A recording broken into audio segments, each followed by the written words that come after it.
sila kang Jesus. Tungod kay nakita sa mga tao, mga igsuon, ang pagkabalaan ni Jesus.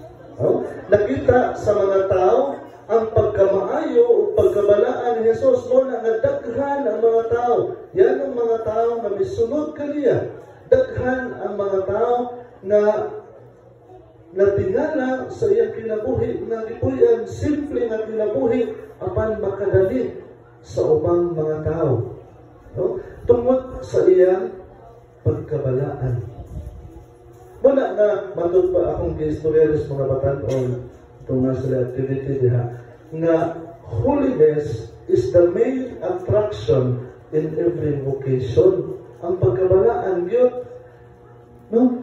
Holiness is the main attraction. Nga naman, tungod kay karon daghan kong nasugatan ng mga batan-on nga moingon, di na ako magminyo, Father, magpaanak naman ko. No, paitang kinabuhi, ano? Di na ako magminyo, magpaanak ko. Pautan-uli mo nga, no? Tungod kay di man, wala sila nakita sa kabalaan sa pamilya. Pero man, sige away ang mama at papa, no?